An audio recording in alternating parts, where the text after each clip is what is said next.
So a lot of YouTubers online, they throw this term around, dopamine detox, but in reality, they don't actually have rules or set of rules that they abide by, or they tell you, okay, this is dopamine detox, this is what you can follow. A lot of people will just throw this term around and tell you to go on a dopamine detox without actually understanding what they can implement or what you, the viewer, can implement. So this is a video to help clarify, because essentially for everyone, it could be different. There's a general premise of a dopamine detox, but there's no one right way to do it. So this video is my way of a dopamine detox. A lot of people will have different ways, right? There's no textbook on dopamine detox that everyone has to agree on, right? So essentially, if you haven't been living under a rock, let's define what dopamine detox is. If you have been living under a rock, then this is for you, right? I still want to define it for you. So essentially what a dopamine detox is, you're refraining from quick, easy dopamines for a long time. This is not a 24-hour thing. And so what are quick, instant dopamines?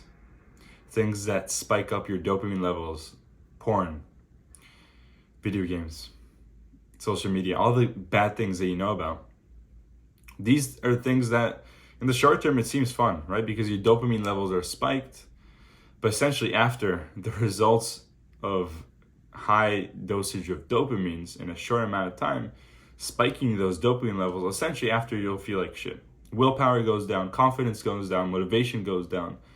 That's what it essentially does. And then you don't have any willpower or motivation to do anything else. So it's not surprising, right? When you overindulge in technology, social media, you feel this feeling like, shit, nothing else feels fun. Nothing else, like I don't have motivation anymore. This is all I'm doing all day. It feels depressing, and I know what it's like. I've been there. You're just overindulged. You're like, I can't stop. I can't stop scrolling. I can't stop playing video games. I can't stop watching porn. I can't stop doing all these bad habits that drive my dopamine levels up. And then it crashes. Bro, it's not good for you. So you think about this, and if you're struggling now, right? You're addicted to social media, for example. This is exactly what you need to go on. And this is not a 24-hour thing. It's a long-term dopamine detox. It's something that you should do for life. It's not like a quick thing. You should decide now that I'm going to do this for life. Because what's the other option? Do you want to be like everyone else, just scrolling on social media, being a zombie? What do you want to do? Like, I'm asking you a question, just to you. When I say to people, this is a long-term thing, they don't understand. They're like, well, why would I do it long-term? Why wouldn't you do this dopamine detox long-term? It makes no sense otherwise. I don't want to be fucking on my mental health through social media, through seeing other guys or girls, more jacked guys, pretty girls, overthinking in my head. The amount of negative impact that social media has, for example, is just tremendous. And when you look at studies, you look into this, it really fucks up your mental health. It really does. That's social media. Then there's video games, there's porn, there's so many things that you should refrain from. And if you're asking yourself, it makes no sense to do this long term, then you really have to reevaluate things, right? Because there's an issue. A lot of people have a problem of like, oh yeah, it's going to be difficult for me to go long term. That's one thing. But for you to say, I don't understand why would anyone do this long term, then you really have to reevaluate things. I'll be honest, you really have to. And so, okay, so we defined a dopamine detox. You understand what spikes your dopamine very temporarily, and then in the end, spiking your dopamine so many times desensitizes your brain. Normal things are not fun anymore, just like I said with porn, video game addiction, etc. So we get that. Now, touching on the short-term dopamine detox versus the long-term. So a lot of people will do the 24-hour dopamine detox. And honestly, there's nothing wrong with it. There's nothing wrong with doing a 24-hour dopamine detox. It can help you, even a week-long dopamine detox. But as I hinted before, this is something that you want to do for life. right? There's no point in my books. There's no point to just do this for one day, for a week. You can do it to see what it's like, but you want to do it for life. And so if we want to do it for life, this is what I'm trying to get to. We can't be as restrictive as a 24-hour dopamine detox. And so we have to let a certain amount of instant gratification in our life. And so I'll go into that in a second. What is this instant gratification that you could let into your life? Because as I said, it's very hard to do a full long-term dopamine detox when essentially you're very restrictive. You have very strict guidelines and rules because essentially you know you're not going to follow it. When it's super restrictive and you can't ever touch YouTube ever again, like I see those things, no YouTube, no Discord, nothing. It's not something they can actually do long-term. You know it's not something you can do long-term. So just think about that for a second. And that's what we're going to lead to right now. How can we actually make this sustainable? That's the biggest thing. How can you make a long-term dopamine detox sustainable? So you can listen to the way I do my dopamine detox. It could inspire you. You could literally copy the way I do it. But a lot of people have different problems. You may be struggling with porn. You may be struggling with video games. It could be different set of rules and guidelines, which I actually have a piece of paper that I wrote. So you might have different rules and guidelines, but this is just to spark something in you. So you can be like, oh, okay, this is how Maor does it. This is how his dopamine detox is, right? So essentially, we're going to start right now. And I'm looking at my phone rules. I basically have a piece of paper. I'm not going to reveal it yet. I put on my wall, and I write a set of phone rules that I abide by. Phone rules, computer rules, whatever. Just dopamine detox rules. If you want to call it in the context of this video, it's a dopamine detox rule. So let's start with my first rule, what I do on this dopamine detox essentially. So the first thing I wrote is my phone is not near me when I'm working. When I'm doing deep work, it's not near my desk. That's a good one. I basically put it on this bed. I throw it so I can't even get to it. But essentially, this is something that you should follow, something that is very recommended, to not have your phone with you when you're working, especially when you're doing deep work. It's just distracting, obviously. So we want to minimize that distraction on a dopamine detox. Put it in another room, put it in a drawer, put it on your bed, throw it around, wherever. Throw it out the window, whatever you have to do, bro. So just don't have your phone with you when you're working. The second thing that I wrote is, so I struggle with, so you, as I said, you may have a different kind of addiction or a different thing that you struggle with. So my addiction on a dopamine detox sometimes is I open my email too many times. So I check my emails a lot of times. And so that's why I set myself rules. I understood that. And so I set myself rules to only check at 12 and 4 p.m. I believe in Deep Work by Cal Newport. He also talks about this is the best time to open your email because essentially there's no point in opening your email at like 9 p.m. No one's going to actually send you an important email then. So this is a good time. So again, you don't have to copy this, but it just to instill something in you. I'm just going to close this. It's to instill something in you because essentially you may not be struggling with your emails. It sounds stupid, but you may be struggling with video games. And so we're going to get there as well. How can you minimize those things? The third thing that I wrote is to close my phone an hour before bed. This is essential because if you have your phone right until bed, if you use it, you scroll on it, essentially you're not going to have good sleep. Your sleep is going to be fucked up. First of all, by the blue light, but second, you're just going to, there's no way you can sleep well after you're like on Instagram. If you're texting someone, your brain is just in a different place. It's impossible. I've tried it. I've done it. Just close your phone an hour before bed. Don't use it. Don't even use your screens. You should be reading. You should be just relaxing, meditating, whatever it is. The fourth thing that I wrote is always put your phone on Do Not Disturb on a dopamine detox. And so this is hard for people because they're like, oh, but what if I want to get a text right away? Bro, you're a zombie if you want just your phone to ring. Just to ring as you're working, as you're studying, as you're cooking. It makes no sense. You want to decide on your own time. Okay, now I'm going to check messages. Now I'm going to answer my phone calls. Now I'm going to do this. You could, for example, if your parents need to call you, etc., you could set, I know on iPhone you can do this, you can set that your parents are a priority or something, your favorites. You can do that.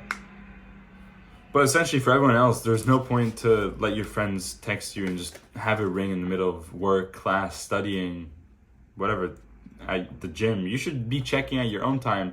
Okay, now I want to check text. Now I want to check my phone. This is a rule that I implement. The fifth thing that I do on this dopamine detox is I don't open my phone first thing in the morning until I go to the gym. So that's a few hours after. But essentially, just try to increase that time frame where you used to open your phone first thing in the morning. You know the detriments of that. Your productivity, your focus for the day just goes down like tremendously. Just fucking gets demolished the second you open your phone. There's no doubt. You see all the negativity, all the things you've been missing, everything. The text from your mom telling you, oh, did you do this? The text from your friend, oh, you want to hang out? So now your mind is in a different spot. You're obviously not going to be focused. You're not going to be present for your morning routine, for your deep work. So essentially now I'm basically recording this video. We're on 12 minutes. I'm recording on my phone actually. So a lot of people are surprised by that because iPhone does have good quality. And it shows you that anyone can start a YouTube channel too. But side note, that was a side note. Essentially what I'm trying to say is I haven't opened my phone yet. I'm using it now, but it's still in airplane mode. And so do that. It's very relaxing in a way because you don't need a text. You don't need anything. You don't need anything in the morning. Why are you waiting for that text? Who do you need a text from at like 8 in the morning? And 9. What's so important? That's my question to you. What is so important? Right? So this next thing that I wrote is obviously you should personalize it to yourself. So I'm literally looking at a set of rules. It's not for this video. I didn't write this for this video. I literally have it on my wall. And so I wrote Discord, YouTube, in leisure time. So essentially what I suggest you do on a dopamine detox is have leisure time, because as I hinted before, it's basically impossible to do this long term without having some balance, without having like a 20% instant gratification and 80% delayed gratification. It's impossible. You can try it, but I've tried it before. If you go very restrictive on this, it's just impossible.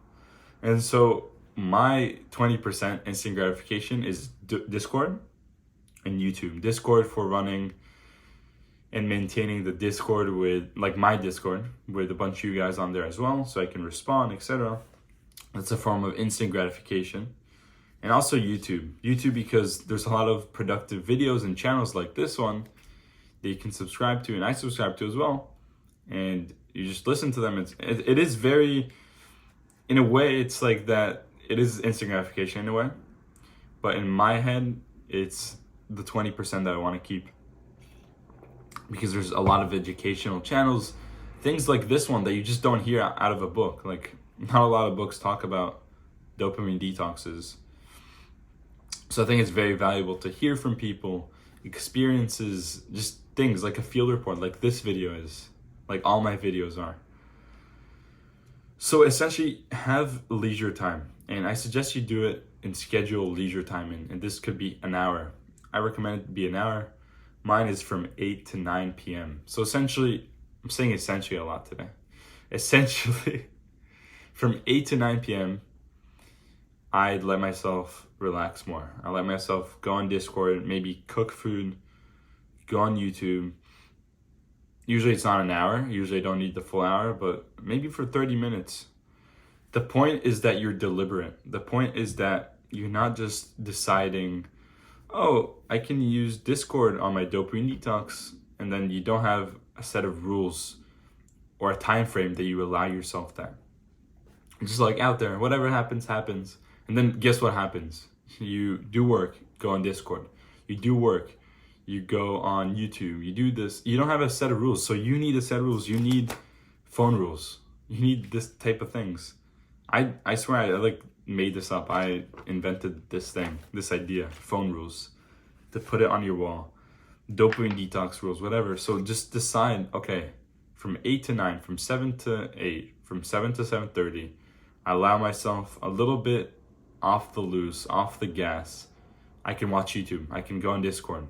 I can maybe watch Netflix, whatever it is, but you have to decide what's your 20% that you want to keep. And obviously don't overindulge in it. As I said, you have to be deliberate. You have to decide, I'm just going to do this at this hour.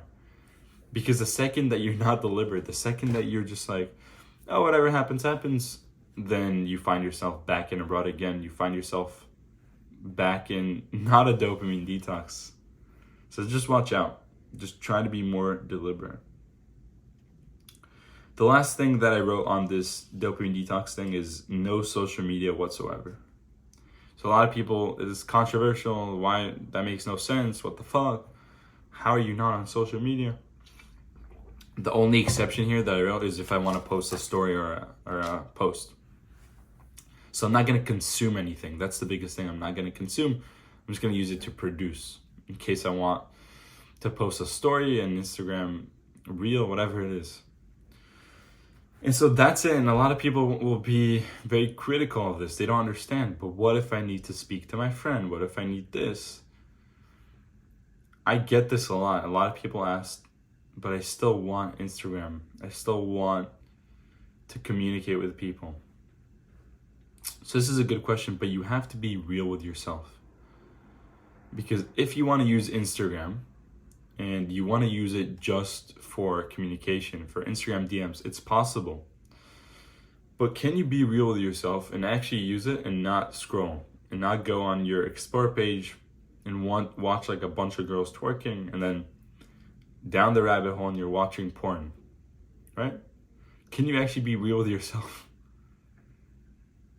So not a lot of people can do that. And I'm going to have the humility to say, I can't be real with myself because I know if I used Instagram just for that, then personally, I would not be able to do that. I would watch a story because it's on my phone already. Oh, there's a story. Oh, this thing. Oh, I got a notification. I personally can't do it. Maybe you can do it. But also don't bullshit yourself. I'm not bullshitting you. I'm being real with you. I'm a self-improvement YouTuber, whatever you want to call it. I'm trying to be real with you. I'm trying to tell you how it is. So for me, as I said, I can't do it. Could you do it? Could you actually manage to only do it and only text your friends on it? A lot of people can't. And so people should also have your number. I don't understand. If you're good friends with someone, why are you texting on Instagram? Why are you communicating there? It makes no sense. Just get people's number in today's world. Talk to them in real life. You know, bro? So just consider that. There's no right or wrong, but in my opinion, I have no social media whatsoever. I only use it to post or, just post. So consider that, bro. We're done with the rules. These are the rules that I have. You can change them. You can add some things. You should write it on your wall so it's right in front of you. So you know exactly every single day what I have to abide by. And as I said, it's important to have that leisure time because then that leisure time is important to be mentally sane, to not go insane. Because if you're doing this crazy, restrictive dopamine detox for your whole life, you're just gonna be super depressed. I'm telling you, you can't do that for so long. So you have to find a balance. And so YouTube and Discord for me is a good balance. I don't really see a need for anything else. Maybe, I don't know, you have some other instant gratification that's important to you. I can't really think of a lot of productive ones on the top of my head, but maybe you have one. And don't be shitting yourself. Is it actually productive? Or is it somewhat productive? Right? With YouTube and Discord, there's some productivity to it. So maybe Netflix, you're watching documentaries, whatever it is. But just think about it. All right, bro? So we're at 20 minutes almost. That's the video. So that is the way I do my dopamine detox. A lot of people have different ways. There's no right or wrong. But you just have to have a set of rules that you abide by. Change the things I gave you. Change them. They don't have to be like mine. But just decide now that you're going on this long-term dopamine detox. There's no use to being addicted now to social media, to scrolling every day. It just makes no sense. Bro, it makes no sense. You want this for life. That's the mindset I want you to have. Because essentially, when you do this for life, bro, you don't feel reliant on technology. You feel free. That's the biggest thing I would say. You feel free. You don't feel like there's something else controlling you. You feel free. You feel like there's more time in your life, more motivation, more willpower, more confidence. You feel better on this long-term dopamine detox thing. You just do. Ask anyone who's actually tried this. So I really suggest you go on it, bro. If you're questioning, oh, I don't know if I want to do it. Bro, it's not a question. If you're addicted now to social media, to instant gratifications, this is what you should be doing. Right, bro? And also, honestly, it also could apply to drugs too. That's because that's also dopamine detoxing. So I don't have that problem. But what could you include in this list that you may be having a problem with? What's spiking your dopamine levels? And is an instant gratification activity? Ask yourself that. So it could be weed now that I think about it. All right, bro? So good luck. You got this. This is a long-term thing, and you're going to make it. You're going to make it. And life is so much better on the other side. It's greener. And I can tell you that. All right, bro? So we'll talk. Click down below if you haven't. There's a Discord of other young men on self-improvement. I'll see you next time.